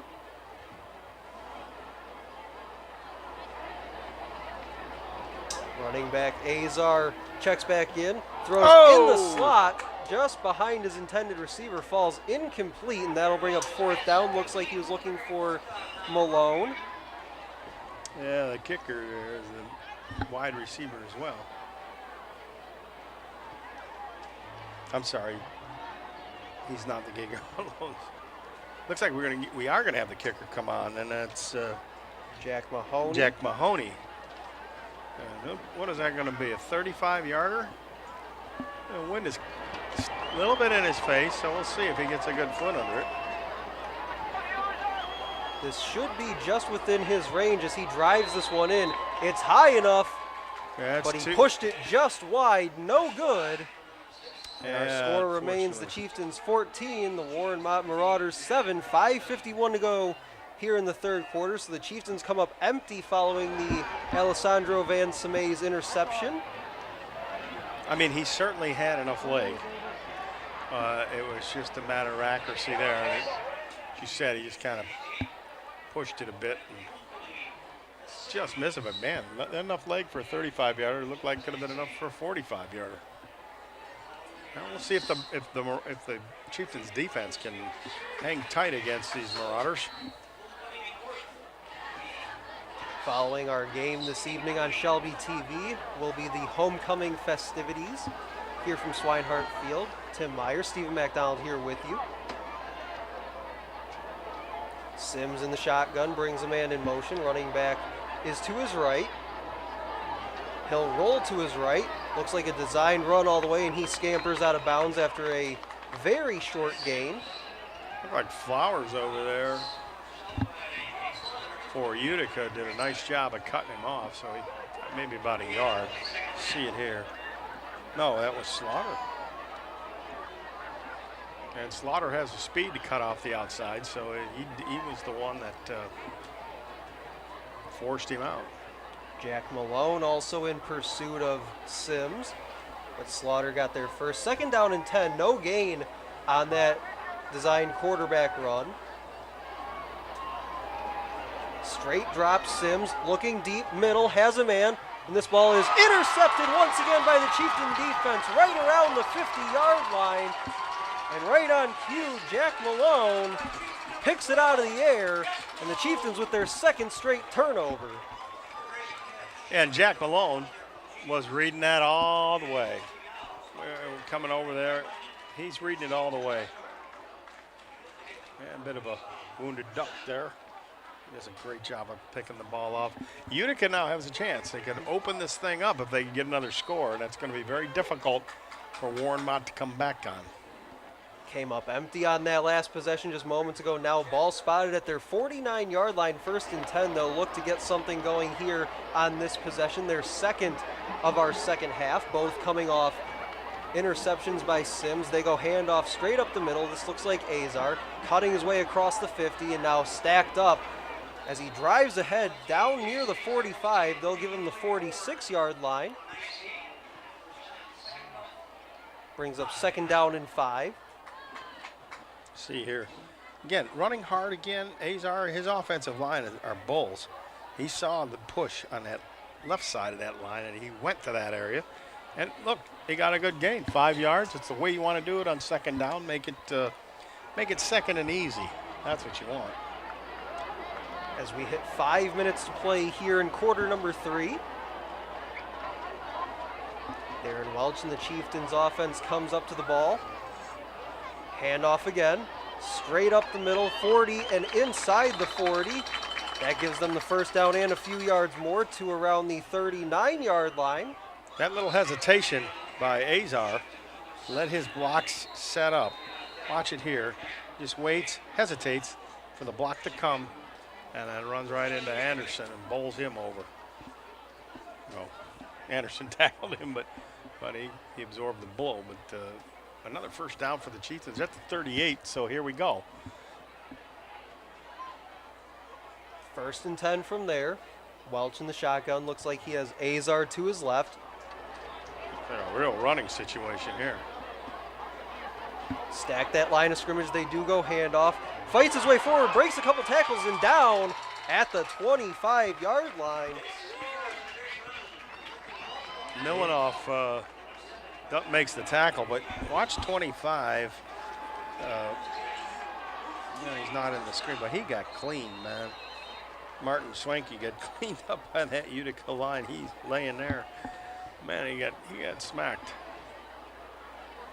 Another 1st down on the ground for this Chieftain offense. Ball spotted at the 25-yard line. 1st and 10 from there. Up 7 on the Warren Mott Marauders. They've hung around for most of our game here tonight, but so far back-to-back turnovers gives the Chieftains the ball. Chieftains got to go. They're already the referee's already counting. They're going to have to call a timeout. It took a long time for them to get that play in and the plays are being called up here by, Doug Patterson. I know he's up here. I don't know what delayed on the play call. The bench was looking up here. Hey, what's the play? What's the play? And timeout, the 1st of the half for the Chieftains. The Marauders with all 3 still of their timeouts to play with. Here you see Azar. I mean, this kid is just running hard. Runs right through a tackle, 2 tackles, almost 3. Milanoff finally gets him, but the hard running of Azar, I haven't seen anybody run that hard in a long time. He's putting on a little clinic here, and his offensive line is moving people. And they're big enough to do that. I mean, they're big enough to pick you up and carry 100 yards across this field. Wouldn't that be fun? Well, in my days here as a Chieftain, I ran this field on a number of occasions, probably more than I'd care to count. But on first down and 10 from the 25, 3:27 to go here, third quarter.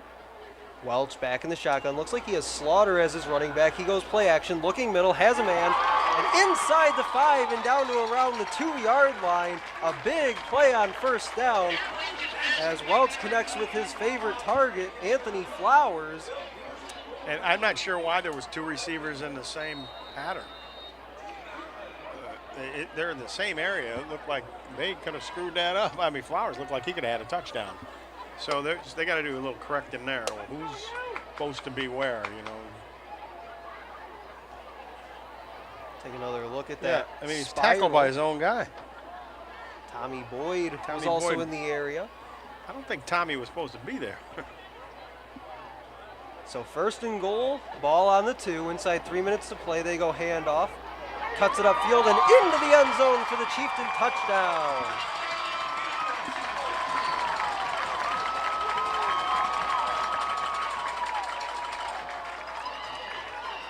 Azar gets into the end zone for the second time today. First time on the ground, had the first touchdown of the game on a pass from Darren Welch out of the backfield. Chieftains go up 20-7 with the extra point upcoming as we take a look at the student section known as the Tribe, decked out in orange and black here. This is somewhat of a senior night here for them as well.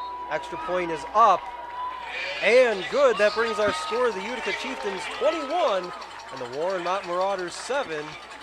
As we take another look at that, yeah, you drive Jason it down Azar touchdown. Yeah, you drive it down the field on the back and on the legs of number 14. Azar, why not give it to him when you're close? You know he's going to get at least a couple of yards, and that's all you need is one. It's a good job by the Chieftains to take advantage of the turnover and march it down the field and get a 2-score lead over these Marauders. The Marauders can be explosive. But if Utica can just, it took what? It took down to 2:44 left to go in the third quarter. Well, something I found interesting when looking at this Chieftain team prior to tonight's game, they're on pace to go well over 200 points for the year. It would be only the third time since 2009 that a Chieftains offense has gone over 200 points for a season. They did it back in 2009 and 2010, and that 2010 team made the postseason. The run up and the kick, this one relatively short, hits around the 20-yard line, takes a couple hops, fielded there by Christian Gilbert, excuse me. Look and out. He's still on his feet. He breaks it out towards the 30 and finally tripped up there and stumbles down. Looks like they'll mark him right at that 31-yard line they'll give him. Tommy Boyd with the tackle there. Potentially touchdown saving tackle. It was. And we're going to start at the 31. See him there. It was a good play. And, you thought, man, Christian Gilbert, he's going to break this one, but Boyd had enough speed to cut off. Well, see what the Marauders are going to do. They're going to go back to the air now that they're down 2 scores? Or? And we'll see if that return sparks something for this offense and Christian Gilbert. They go play fake handoff up the middle, not a ton of room there, and he's met and dropped right back at the line of scrimmage for no gain. Blaze Armstead Jr., number 21, got that ball, thought he was going to really go through that line. That Chiefs are right there. Good job of closing that hole. Gavin Zbytowski credited with the tackle. Looked like Stephen Paquette might have gotten in there as well, another senior for this Chieftain team. On second down and 10, they go handoff, but a flag comes in right at the snap. Looks like we'll get a false start against Warren Mott.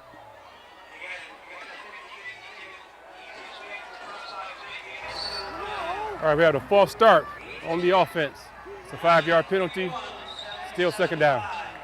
Following the false start penalty, that brings up second and 15. Spot the ball back at the Marauders' 26-yard line, just inside 2 minutes to play here in the third quarter.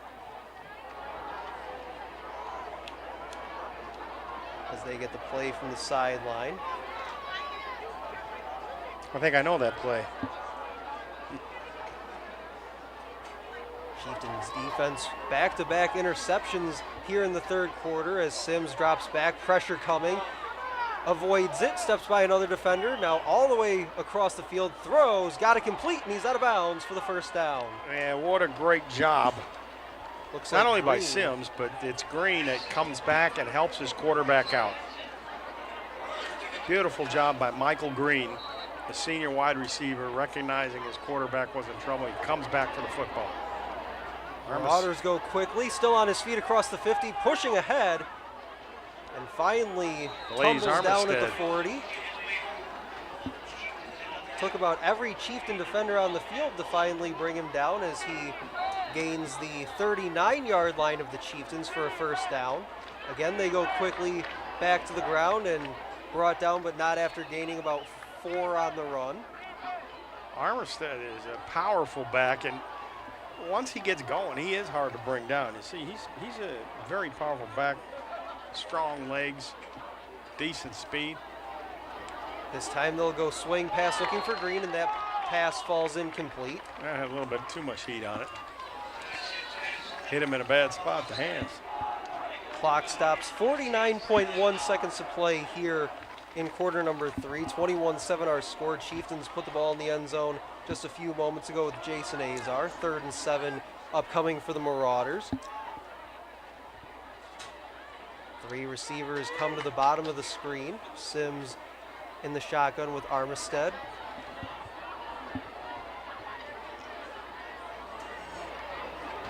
Uh-oh. Sims on the keeper, down the sideline, and we'll see where they mark him out.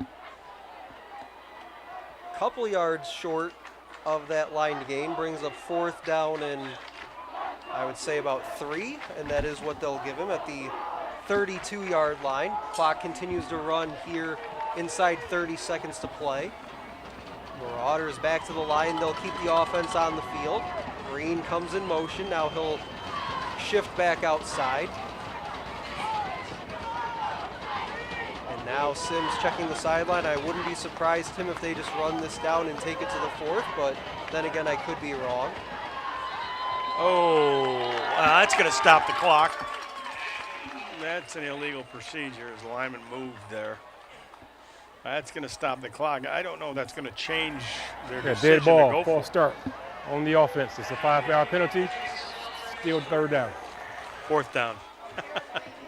I had to correct the official. He was wrong. But yeah, certainly he's going to stop the clock. But now you got 4th and 8?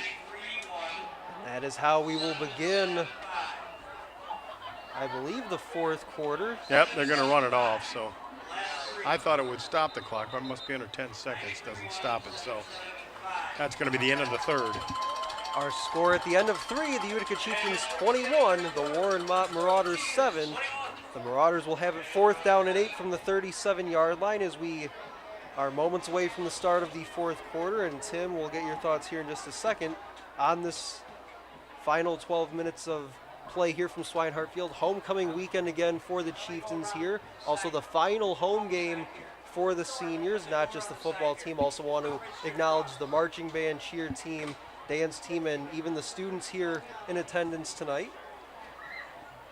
But Yeah, Tim, getting well, your they're thoughts? going to have the homecoming queen, isn't it? She coming out with the homecoming king after the game. That's when they're going to do it.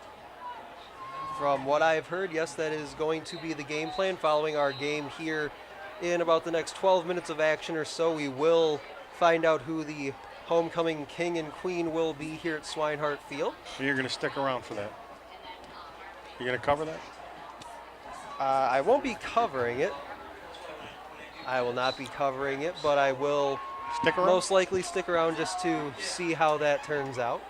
Straight up the middle, pressure coming. This looks like Malone, and he is dropped for a loss.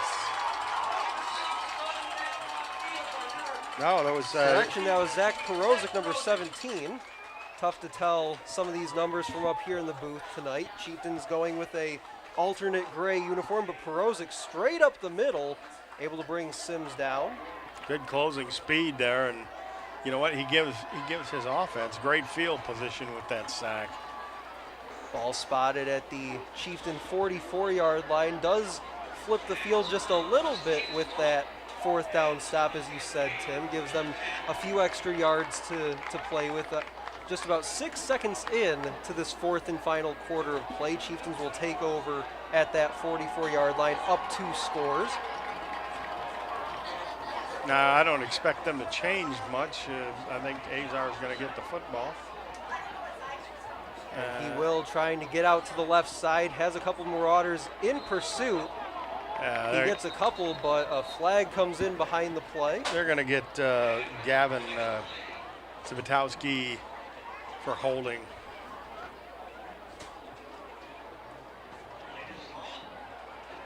That's something that, again, going back to the comments made by head coach Matt Maruli pregame, when I talked with him, said that they made a few mistakes. Couple penalties cost them some touchdowns a week ago against the Ford Falcons. That's something that he felt they did better with as the game moved along. They cleaned a lot of those things up, but it has come back to bite them here a little bit this evening, and we saw that again there on the run by Jason Azar. Yeah, a couple holdings, but pass interference, so it was big ones that hurt them. But pass interference may happen, and I don't think it was done on purpose.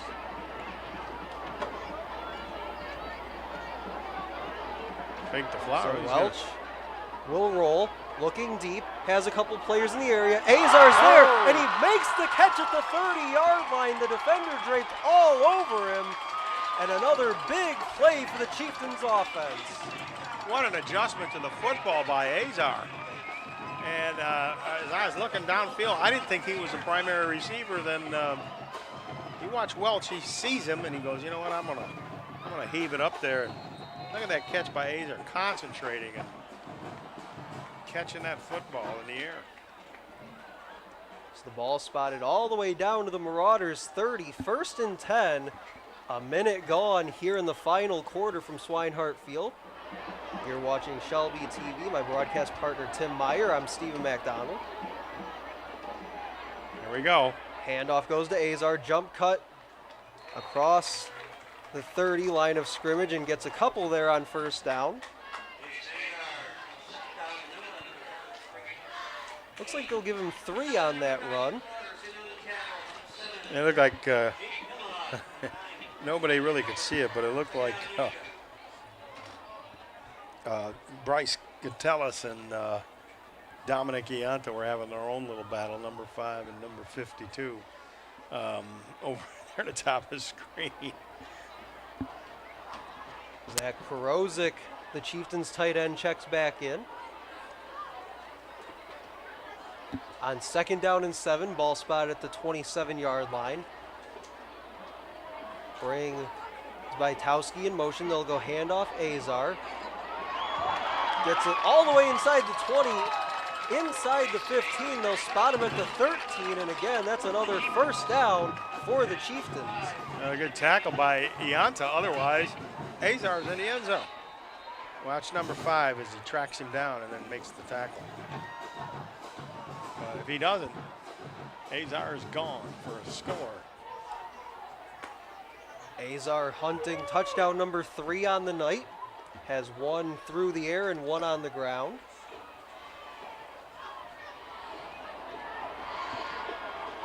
He's gotten the bulk of the carries here in the second half as Dylan Chase unfortunately went down with an injury earlier in tonight's game. See what they call it, a shotgun. Got a man in motion, Zubitowski. So handoff Azar again. Makes a couple men miss inside the 5, dragging his defender to the goal line. And they'll say again brought down just short of the goal line. And that happened earlier on here in the second half. Just stopped short of that end zone. Okay, I got $100 in my pocket. I bet you Azar gets a football. What, will you bet me? Will you take that bet? I mean, he was almost in there. He should have been.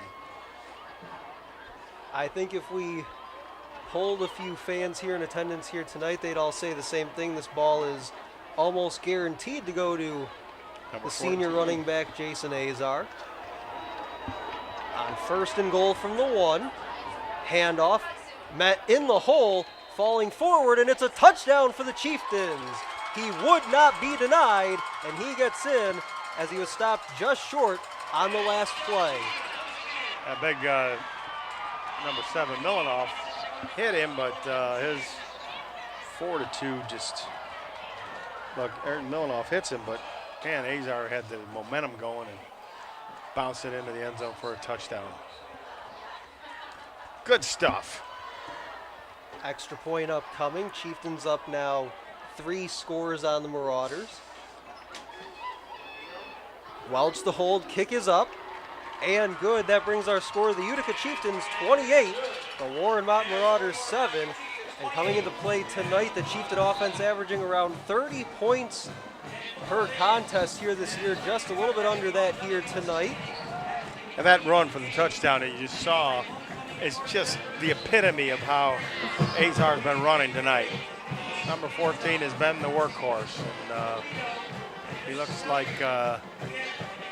unstoppable out there. He's making some good cuts in the hole, and he's getting good play out of his offensive line. But Azar's the man tonight. He is giving the Chieftains some steadiness back there, some great running. And the cheerleaders doing a good job there. They were doing flips on the sidelines, and I asked one of them, I said, can you teach me how to do that? She goes, who's going to pay for my liability insurance? No, I would never try that. Not even in a swimming pool. So with 8.5 to go here in the final quarter of play from Swinehart Field. Chieftains to kick it away up 28-7. Send this ball short towards the near side. Fielded there by the Marauders. Got it up around the 30, and he's going to be brought down right there. Again, a nice job by the Chieftains special teams. It's Tommy Harris, number 12, with the return. And the Chieftains do a good job of covering that kickoff. A little frustration setting in there on that Marauder sidelines. It's a great job of covering it. First guy missed, but the rest of them are like the old Miami Dolphin killer bees. So the Marauders will take over on the 30, 1st and 10.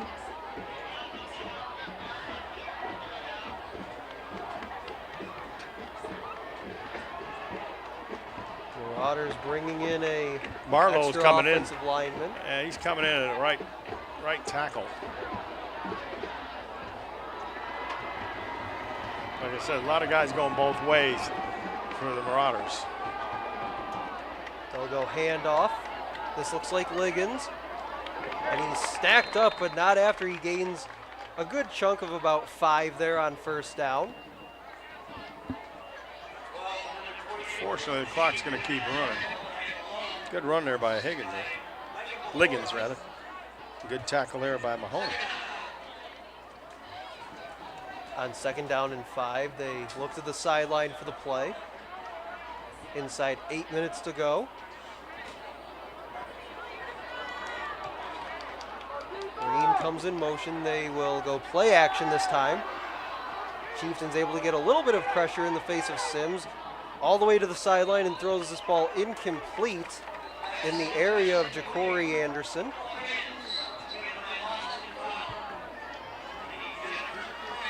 Brings up 3rd down and 5. Anderson was coming back for that football. But Tallis over there.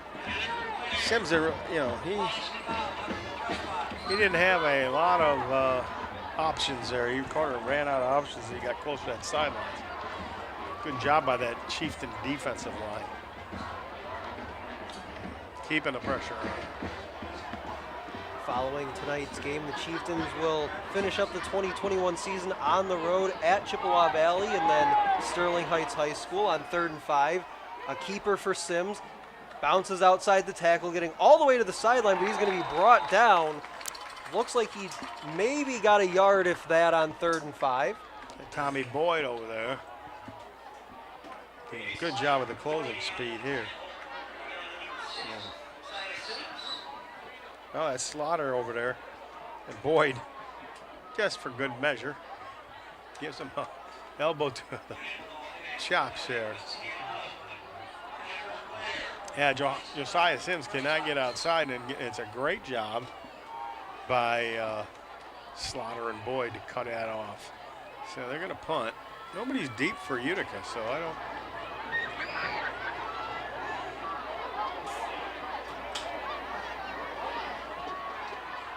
Held onto it for a while before he lets it go again. Nobody back deep for Utica as this ball lands around the 22-yard line and is downed as it takes a little bit of a Chieftain forward bounce to the 24-yard line.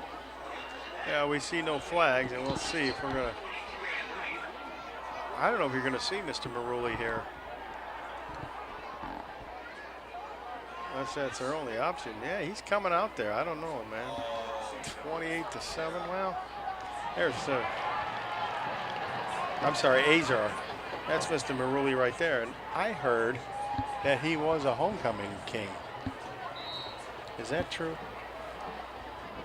I have not heard that, but I had heard that. I know on the you spoke sideline. to him before the game after I got done talking with him, so maybe he let that one slip in a little bit. I think so. I think he was. But the Chieftains will take over. New quarterback in the game, Jack Malone, shifts over from wide receiver to take over at quarterback for the Chieftains from the 24-yard line. They go handoff. Guess who? Azar rumbling forward, gets the first down and a couple yards more as he crosses the 35 to the 36-yard line.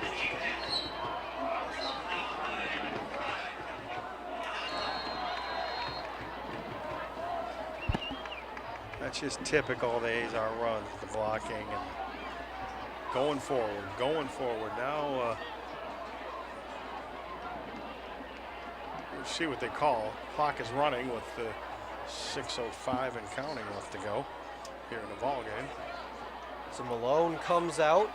Darren Welch back in at quarterback with 6 minutes to play. Chieftains well in control of this ball game here from Swinehart Field.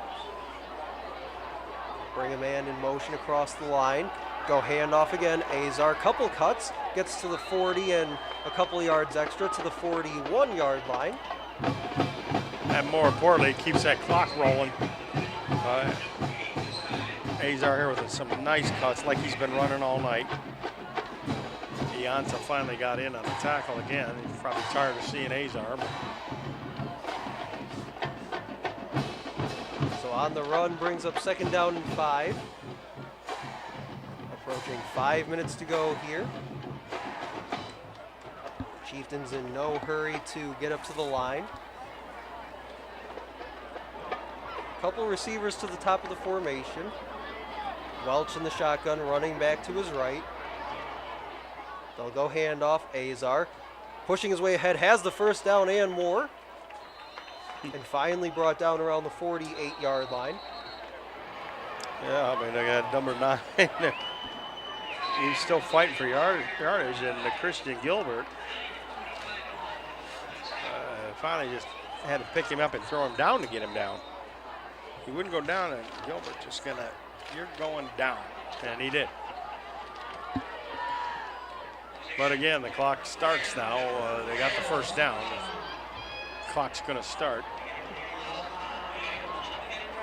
Chieftains trying to wrap this up. Chieftains just on their half of midfield. Couple receivers head out to the far side of the field. Welch brings Van Samays in motion. They go handoff again.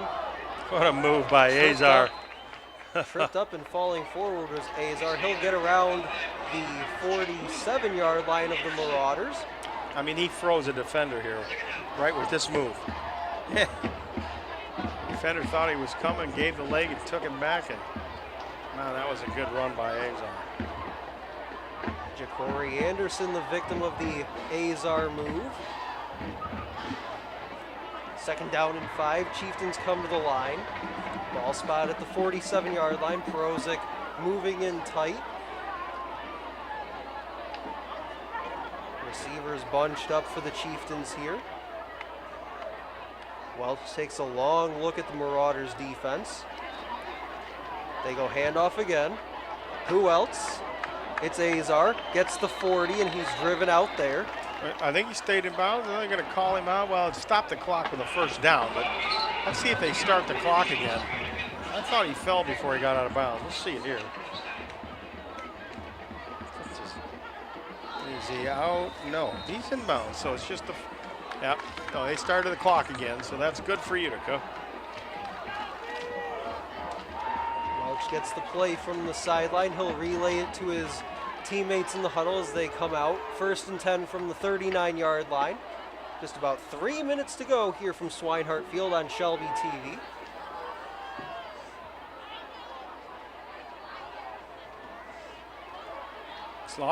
Slaughter gets the handoff, gets to the 35 before he's brought down. Does a good job of staying in bounds.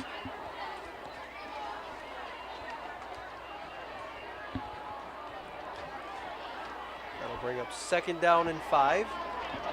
Chieftains continuing to do well on the ground here tonight. And it's been the ability of the Utica Chieftains behind that big offensive line to run the football tonight. It's been a time killer for Warren Mott. You see the time just seeping away here, and there's nothing they can do about it because they can't stop the Utica running game. On 2nd and 5, they go handoff again. Makes a man miss at the 30, inside the 25, and finally brought down. A flag comes in late from the defensive secondary. We'll have to check on that. But that was another run good enough for a big gain for the Chieftains and gives them a new set of downs. That looked like offensive lineman. Face mask on the defense. 5 yards will be added to the end of the run. First down. And Kilberg, number 40 for the Chieftains. He is a junior running back. Also plays linebacker for the Chieftain defense. As we enter the final 2 minutes. 2 minutes to go from Swinehart Field. Ball spotted at the Marauders' 19-yard line following the run by Kilberg.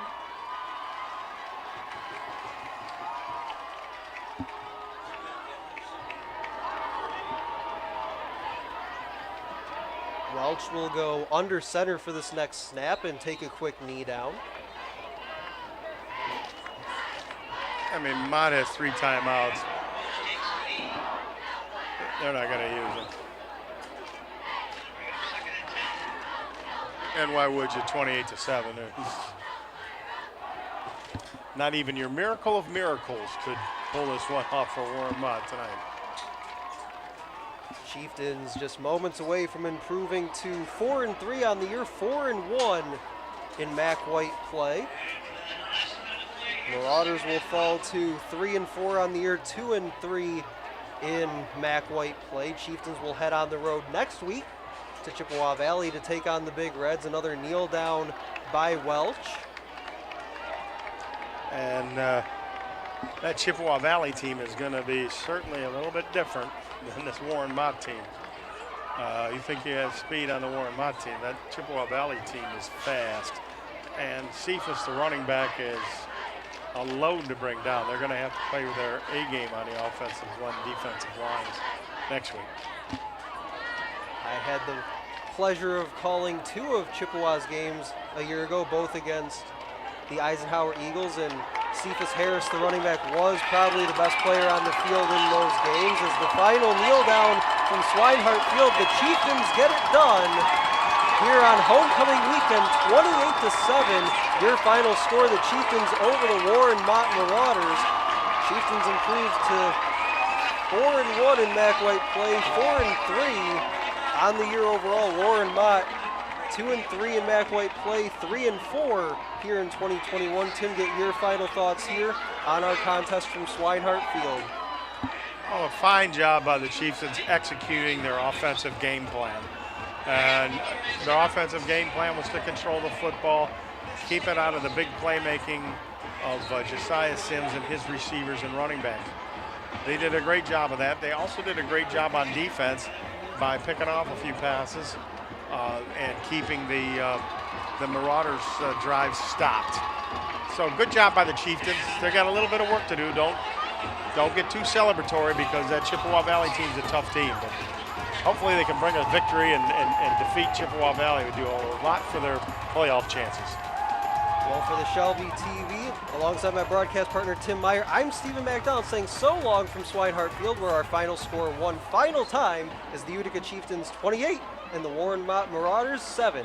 This has been a presentation of Shelby TV.